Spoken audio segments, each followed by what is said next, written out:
I'm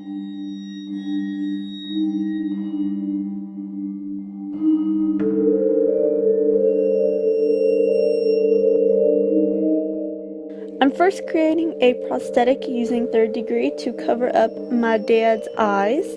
Just keep in mind that my dad, who was so graciously my model for this video, was not able to see out of these prosthetics for about an hour and a half to 2 hours, which is the time frame he had them on.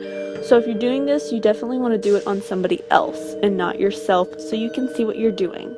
You know, it might actually help if I moved my hand a little bit so you could see what I was doing.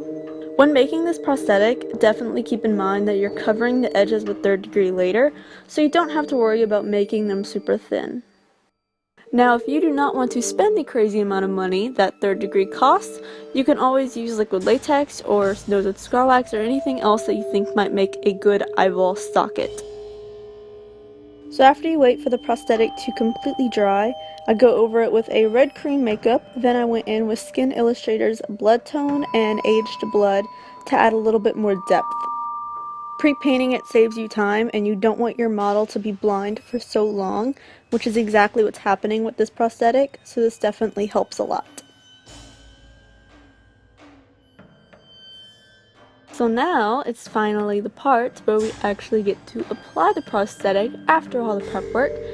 So I'm holding it up to my dad's eyes just to measure it out and cutting off any excess.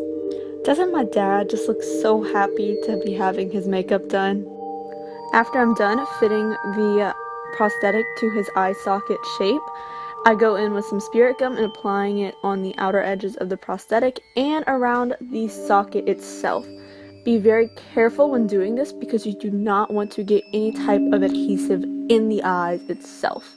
If you are doing this on a model, make sure you warn them ahead of time so that way they keep their eyes shut during this entire process. After I was done applying the prosthetic, I tried to find my dad's foundation shade.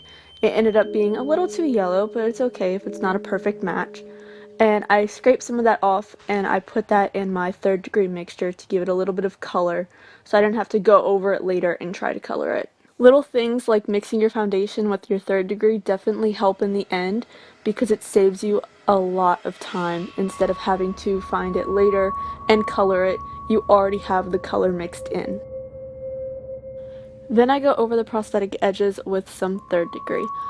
I don't really have a key to this. All I'm doing is keeping it as smooth as possible and trying to make the edges definitely not trail out so long, especially since this is really close to my dad's eyebrow.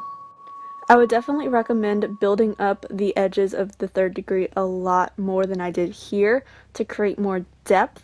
I ran out of 3rd degree in the middle of making this, so I wasn't able to build it up to the thickness that I would have liked.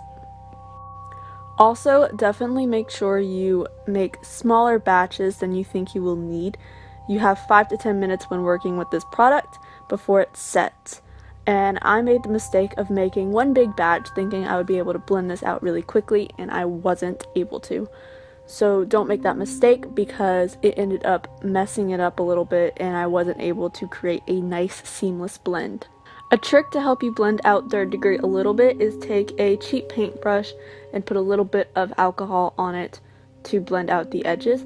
I also use this to create a more flappy skin on the inside. It did remove a little bit of the paint, but I found it helped a lot when creating a nice flappy skin appearance. So apparently my camera stopped filming right here, but all I did was I went in with different tones from the Skin Illustrator Light Flesh palette to break up the color of the 3rd degree. Then I went over it with the colors Vein Tone and Rose Adjuster to add a little bit more life to the 3rd degree, and back over it with more of the skin tones from the Skin Illustrator palette. On my dad's face, it's very prominent that his skin is not one flat color, so this helps to break up the color of the 3rd degree and create a little bit more realism. After I was done splattering, I went back in with the Blood Tone and Aged Blood colors, applying them as I did before. You don't really have to worry about making it too perfect because we are going to cover this with blood later. You just want to have a base color for the blood. So inevitably, the 3rd degree ended up in my dad's eyebrows, so I took a brow powder that I thought would match since his are pretty much invisible, and I just filled it in to help disguise the 3rd degree. blood is definitely the most amazing thing whenever I do gore. I love it so much. Even though it is a pain in the ass to clean up, I still love it so much. Here I'm starting off with a scab blood, which is one of the best. It's so gross, but it's so great at the same time. And then I go in with 2 different liquid bloods, a lighter and a darker version. I hope you guys enjoyed this video. Thank you so much for watching. If you did enjoy it, make sure you thumbs it up and subscribe to my channel. I have a whole bunch of new videos I plan on coming out for you guys, so make sure you stay tuned for those. Anything you want to say, Dad, about getting your eyes ripped out? It's a whole lot of fun. Ow! Let's see, it should be right in front of the bathroom now. Yeah, you're right in front of the bathroom. No, right here. Down the stairs. Ah, there we go. Okay. Okay, no. A little bit more. Don't fall. Please don't fall. Yeah, I got my elbow down here. I'm gonna hit this light.